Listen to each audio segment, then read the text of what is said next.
체스터턴의 원소독시 39번째 시간입니다. 우리가 앞에서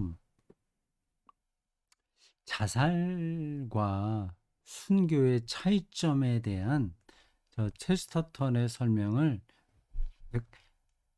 에, 강렬한 느낌으로 전달받았습니다. 이 체스터턴의 이 책을 읽다 보면 그 시대를 좀 알 필요가 있다는 생각을 거듭거듭하게 돼요. 이 책을 쓰던 지금부터 100년 전이죠. 영국이에요. 런던에 살았겠죠. 예, 그 당시만 하더라도 영국이 대단한 나라 아닙니까? 뭐 지금도 대단하긴 하지만 좋은 대학도 많고요. 미국보다 훨씬 더 영국이 그 당시에 잘 나가지 않았나요? 여전히 그 식민지가 많이 있었죠. 인도하고의 관계도 여전히 그랬을 거고 100년 전입니다. 그래서 세계 뭐 정치, 문화, 예술, 시, 과학 다 선도적으로 끌어간 것 같습니다. 근데 그 자살 풍조가 있었던 것 같아요. 염세주의죠. 그걸 분명하게 이 체스터턴이 나눠서 봤습니다. 기독교는 순교자를 높이지만 자살자는 아주 극도로 미워하는 거예요. 이렇게 겉으로 보면 비슷한 거죠. 죽는 거니까요. 안 죽을 수도 있는데 죽음을 선택하는 거 아니겠습니까? 순교가. 그 자리를 피하면 되는데 안 피했으면 자기가 죽는 거니까. 그래서 기독교를 그렇게 비판하는 사람들이 있었다는 거예요. 자살과 비슷하게 정말 인간 생명을 너무 가볍게 여기는 거 아니냐? 왜 그러지?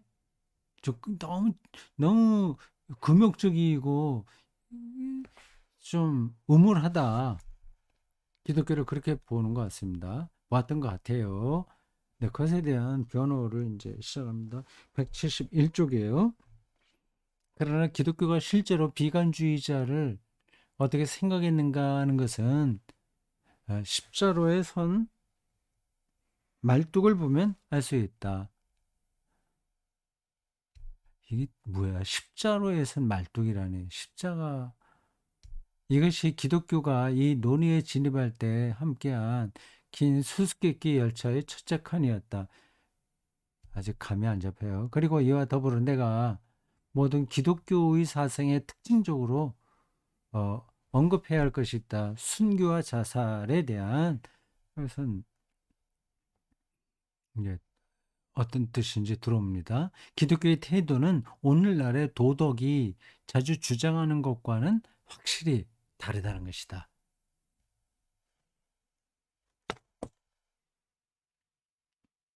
그것은 정도의 문제가 아니었다.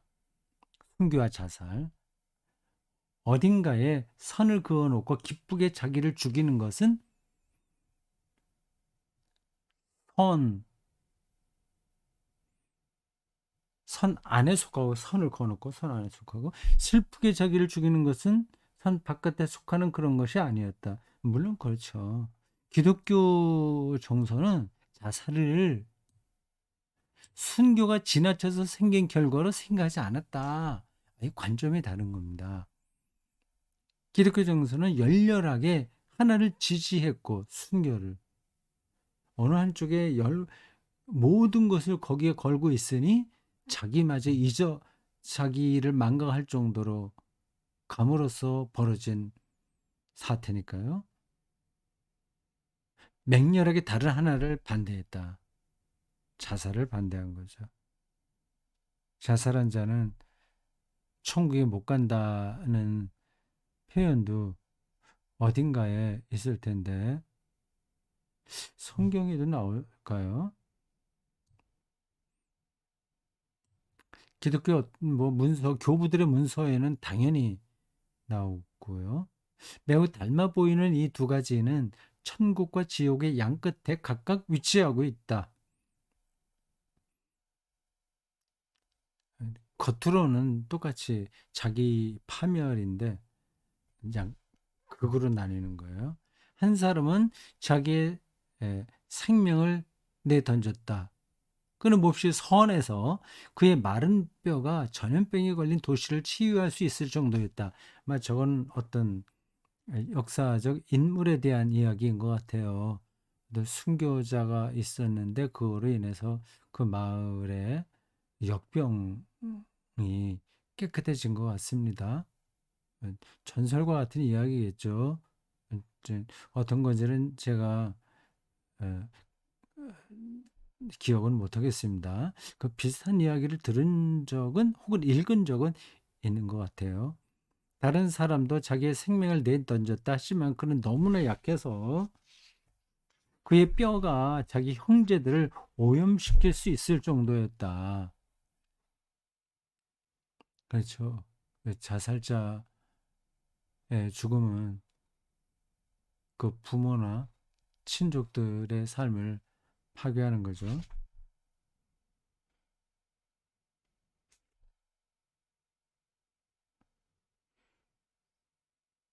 하여튼 그러한 이야기가 뒤로도 조금 이어집니다. 그 자살이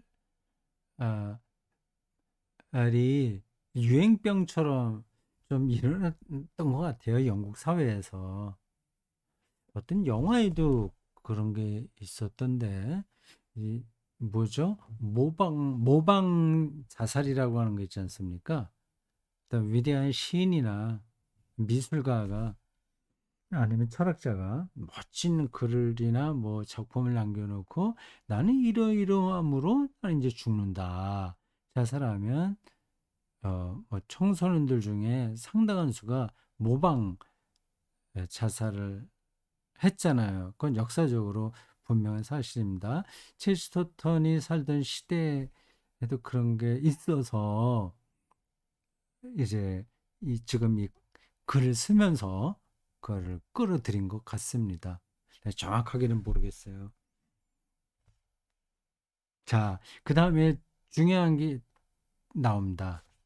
요게 더 중요한 것 같아요. 앞에서 어, 나온 주제는 뭐 세상 개혁이죠. 예, 세상을 개혁하는데 그 자살자와 순교자의 두 가지 길을 이야기했고요. 제가 보기에 중요하다고 생각하는 것은 내면의 빛을 믿는 사람들입니다. 여기요. 내면의 빛을 믿는 사람들.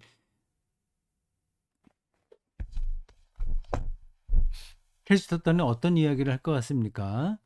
대답은 여러분들이 예상할 수 있을 거예요. 내면의 빛이 고상하기는 하지만 기독교는 그 내면의 빛을 부정하려고 왔다. 이렇게까지 그가 표현합니다. 그 내면의 빛이라는 게 상당히 기독교적인 영성으로 나타나기도 합니다. 지금도 그래요. 중세기 때는 더 많이 그랬고, 뭐, 신비주의자들, 기독교 신비주의자들, 영성가들에게서는 내면의 빛이 상당히 중요했습니다. 근데 내면의 빛이 완전히 기독교 영성에서 없다고 말할 수는 없으나, 그거는 반사되는 것으로서의 내면의 빛은 가능하지만 그 안에 어떤 스스로 발광체로서 빛을 내는 것은 불가능합니다. 기독교 신앙에서요. 예수 그리스도의 그 구원과 생명의 빛이 우리에게 비춤으로써 그게 반사돼서 어떤 사람에게 나갈 수는 있지만 우리 안에서 나올 수 있는 것은 없어요.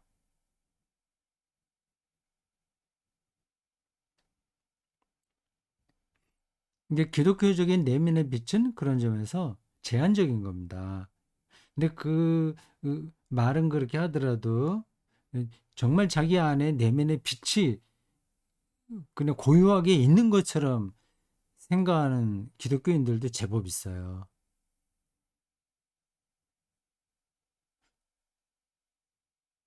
그게 참 델리케이트합니다.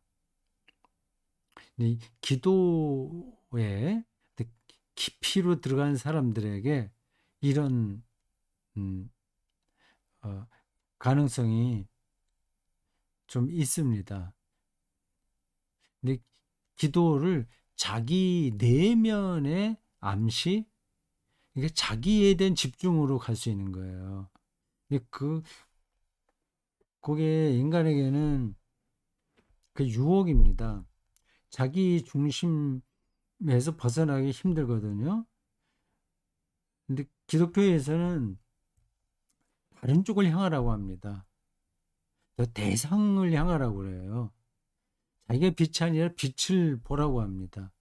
빛을 직접 볼 수는 없죠. 근데 그 방향에서 오는 빛을 받으라고 하는 거죠. 그런 점에서 혼자 기도 열심히 하는 것은 그렇게 바람직하지 않습니다. 근데 기도하지 말라는 뜻이 아니라 기도도 배워야 됩니다.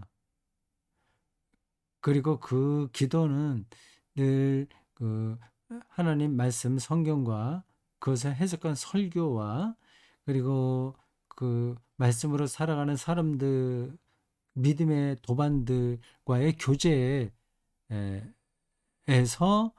검증되거나 그걸 통과해야 됩니다.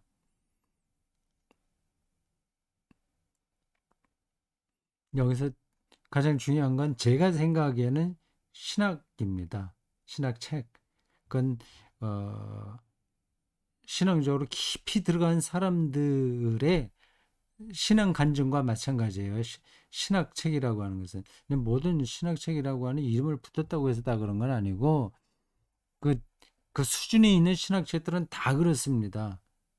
근데 그 신앙적인 멘토가 되는 사람들의 그 책을 통해서 그걸 배워야 내가 지금 자기의 내면의 빛을 계속 찾아가고 있는 건지 그 빛의 근원인 하느님 향해서 가는 건지를 구분할 수 있는 거죠.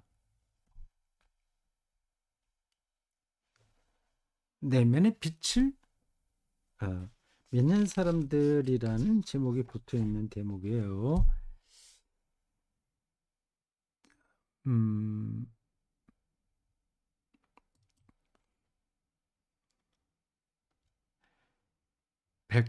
174쪽으로 넘어갈까요? 제가 여러분들에게 띄워드리겠습니다.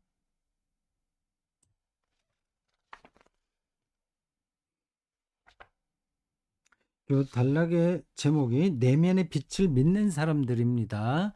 근데 그게 기독교가 아니라는 거를 첼스터턴이 말합니다.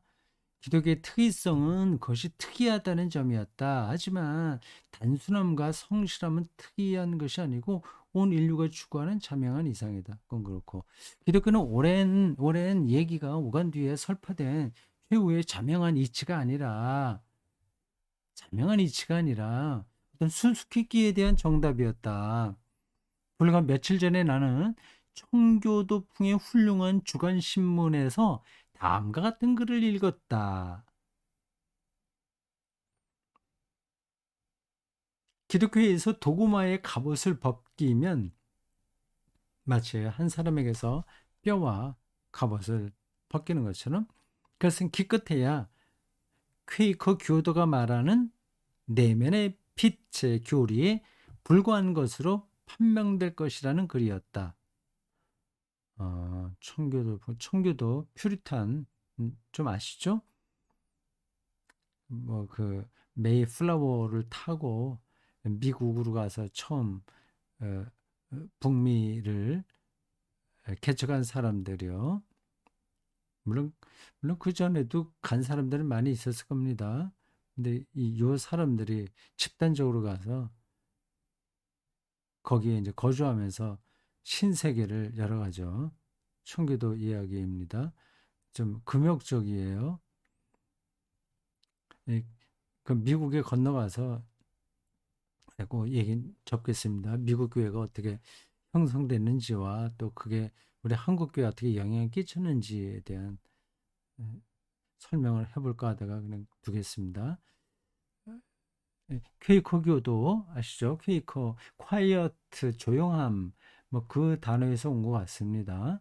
퀘이커 교도들, 이 사람들은 정통교회하고 여러 가지 면에서 차이가 있어요. 이단은 아니지만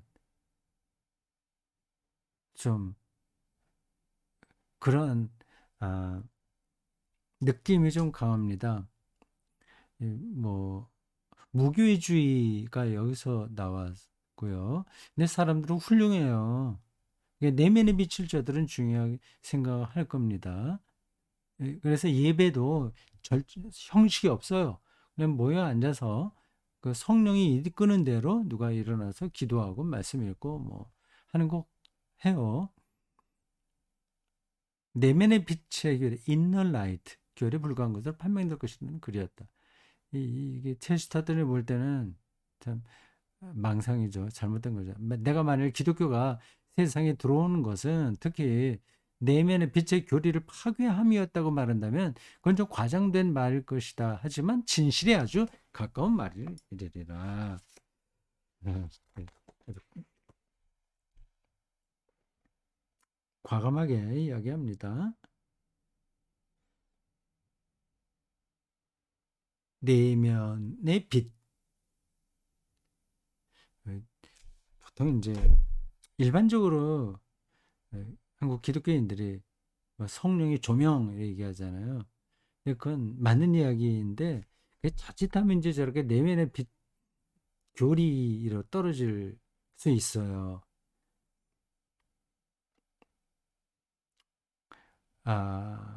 준비되지 않은 상태에서 성령의 조명, 내면의 빛, 뭐 이런 것에 심취하게 되면 자기의 무의식이 어, 진리라고 생각하는 거죠. 그게 신의 소리라고 하는 거죠. 그 이단 들이 출하는 게 다 저기에 있습니다. 우리나라에서 기독교계의 이단들 많잖아요. 통일교, 뭐 그전엔 전도관부터 시작해서 대표적인 건 전도관 박태선, 통일교 문선명, 그리고 뭐 중간에 영생교도 있었고요. 그 외에도 뭐 많아요. 뭐 정명식인가, 뭐 JMS인가 그게도 있고 하여튼 얼마 전부터 또 더 큰 세력을 형성하고 있는 신천지의 이름 누구야? 하여튼 그런 사람들은 다 내면의 빛을 따르는 사람들입니다. 근데 그러한 경향이 사람들에겐 나타날 수밖에 없어요. 그런 쪽으로 뛰어난 사람들은 또 그렇습니다. 근데 정통 기독교 신학을 통해서 조명받거나 성찰되지 못하고, 그러니까 검토되지 않은 상태에서 기독교적인 영성으로 깊이 무조건 들어가다 보니까 저런 얘기를 할 수 있는 겁니다. 할 수 있거든요. 그 생각을 하게 되면 기분 좋거든요. 뭔가 깨달은 것 같거든요. 확신도 서고요.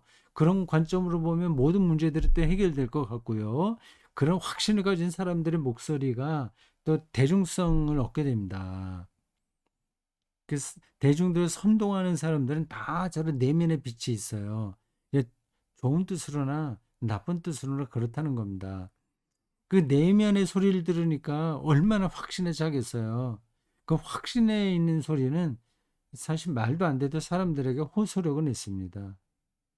뭐 우리가 보통 말하는 그 막 날라리 그런 그 부흥사들도 얼마나 확신에 차서 얘기합니까? 그러니까 그것이 대중적인 설득력으로 작용하는 거예요. 그러다 보니까 내가 하는 말이 좀 맞는 것 같네. 그럼 맞다고 생각하고 더 확신에 차고 사람들은 더 열광하고 그게 이제 에스컬레이트 돼 갖고 점점 어디로 가는지 모르는 거죠.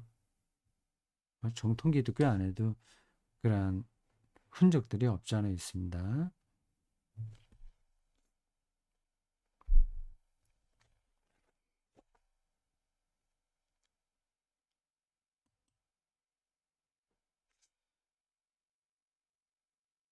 자, 재밌게 표현했어요. 내면의 빛을 파괴함이었다, 기독교가.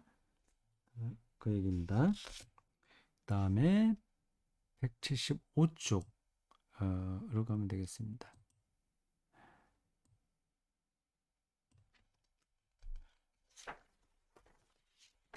요 대목을 체스터턴이 제법 길게 설명을 해요. 그 내면의 빛을 오늘 다 할 수는 없는데 한 단락만 더 합니다. 다음 강의 때 강독 때 또 하겠습니다. 이 대목은 저도 개인적으로 관심이 많아요. 영성가들의 책들을 저도 좀 읽어봤거든요. 마이스터 에카르트를 비롯하여 많습니다. 가톨릭에서도 많이 있고요. 에카르트는 물론 종교개혁 이전 사람이니까 뭐 개신교다, 가톨릭이다 말할 수는 없고요. 그 뒤로 가톨릭 쪽으로 이 내면의 빛이 을 따라가는 사람들이 많습니다. 그, 그 가톨릭이라는 그 종교 형태가 그런 가능성을 더 증폭시키는 것 같습니다. 그건 뭐 얘기하려면 또 복잡해지니까 접어두겠습니다. 요 내면의 빛에 대한 이야기 두 번째 패러그래프입니다. 175쪽이에요. 내면의 빛이 그 기독교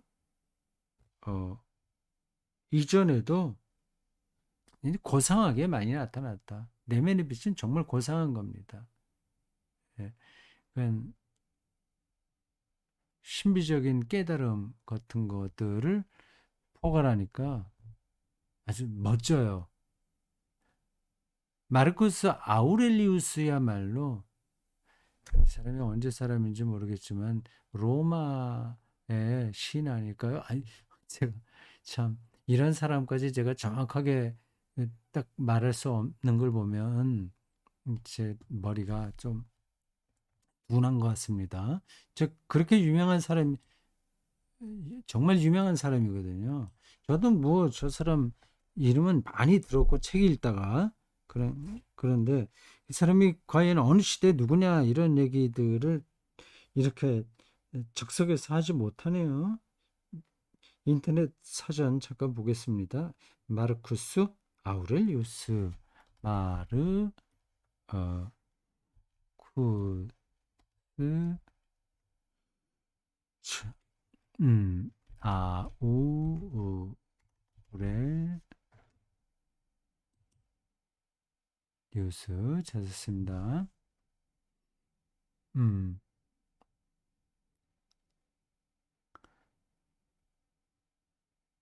이렇게 돼 있네요.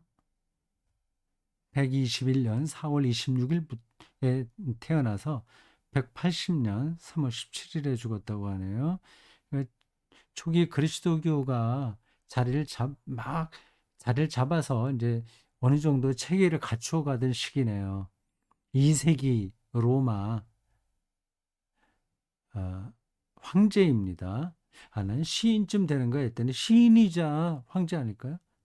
아니죠. 황제가 되려면 장군이어야 되는데. 로마 제국의 제16대 황제로 오현제의 5명의 현명한 제왕의 마지막 황제이며 후기 스토아학파의 철학자로서 철학자 맞아요. 명상록을 남겼다. 예. 마르쿠스 아우렐리우스의 명상록 그렇게 유명하죠. 저런 건 탁탁 제가 다 읽었어야 되는데 명상록이 있다고 하는 것만 알죠. 저 사람의 이 명상록을 읽지는 못했습니다. 당시 경제적 군사적으로 어려운 시기였고 페스트의 유행으로 제국이 피폐하여 그가 죽은 후 로마 제국은 쇠퇴하였다. 로마를 단단하게 지켰던 마지막 황제이군요. 예.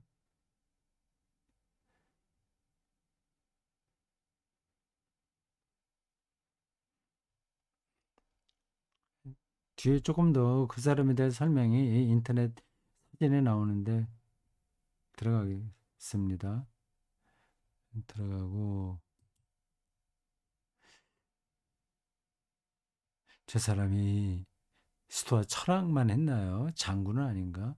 제가 알고 있기로는 로마 황제가 되려면 어디 전쟁에 나와서 승리하는 정권을 올려야 되는 거로 압니다.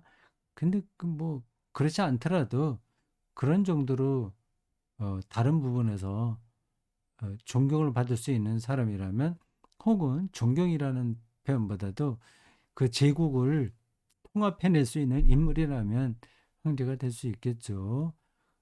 근데 그 인터넷 사전으로만 본다면 저 사람이 장군은 아니었던 것 같습니다. 마르쿠스 아우렐리우스 명상록을 쓴 사람으로서 2세기 마지막 지혜로운 황제였다 하는데 가장 참기 어려운 인간 유형이다. 다른 사람들은 다 명상록 보고 존경하고 뛰어나다고 하는데 이,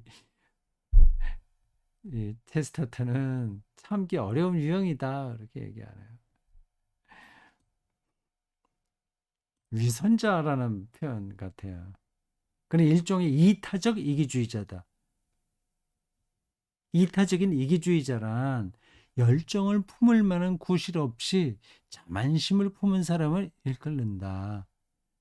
정말 열정적으로 뭐를 하는 일이 없어요. 근데 자기가 고상하다고 하는 거를 그 표현한다는 건가? 모든 형태의 계몽 사상 가운데 최악의 사상은 다름 아닌 이 사람들이 내면의 빛이라고 부르는 것이다. 아, 참 독서를 날립니다. 저도 내면의 빛을 에, 이렇게 좋게 보지는 않아요. 그게 있다는 거는 분명하거든요. 그럼 무당들도 내면의 빛은 있죠.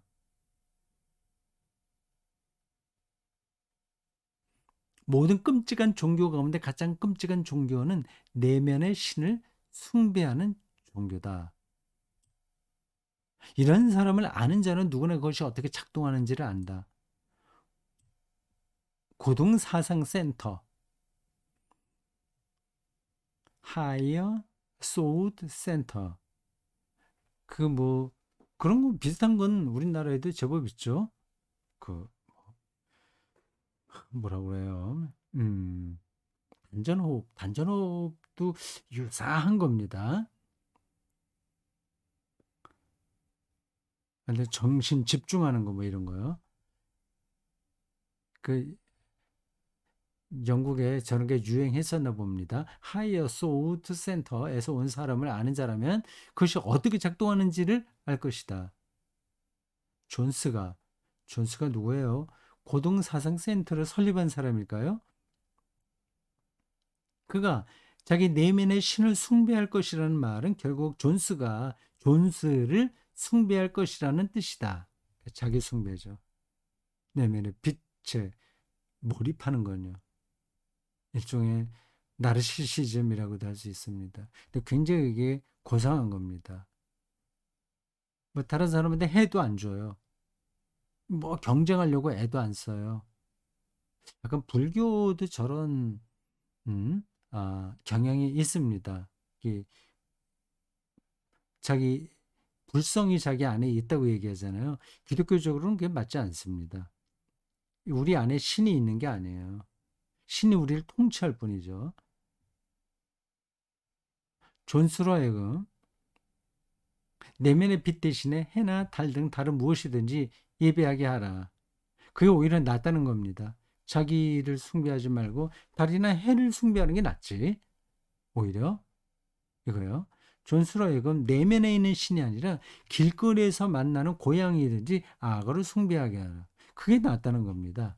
물론 저게 좋다는 게 아니라 자기 내면을 믿기보다는 타자를 믿는 게 그래도 그나마 낫다는 겁니다.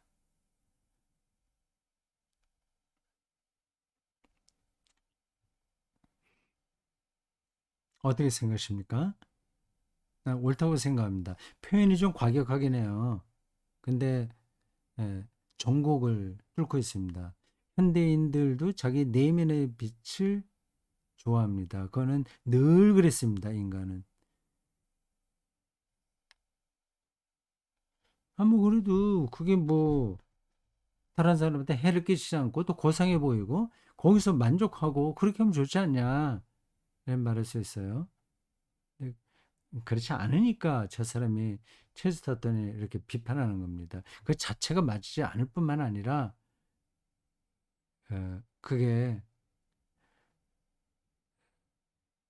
세상을 바르게 이끌어가지도 못하기 때문인 거죠.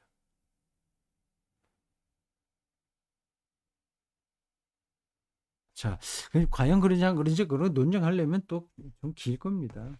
그쪽에 있는 사람들은 뭐 그게 최고라고 생각할 테니까요. 그걸 이제 약간 비교해서 설명하자면 이런 겁니다. 교회에는 정치에 대해서 이런 방구하지 말고 그냥 모여서 기도하고 어, 예수님의 제자로서 다른 거 생각하지 말고 종교 분리하고 그래서 그렇게 자기들 그 영성을 또 풍부하게 만들고 개인 구원 여기에만 집중해야 돼. 개인 구원 여기 이게 기독교가 나가야 될 길이야. 이게 절대적이야. 이렇게 생각하는 사람들 있지 않습니까? 그런 분들에게 아니 사회 구원도 같이 우리가 붙들고 가야 돼. 그러려면 정치 문제에서도 우리 입장이 분명해야지. 이 자본주의 체제를 어떻게 그냥 그대로 내버려 두면서 우리가 어, 기독교인으로 살 수 있어? 이런 말이 안 통하는 겁니다. 자, 오늘 여기까지 하겠습니다. 예, 다음 강독에서 이 내면의 빛은 조금 더 이야기하겠습니다.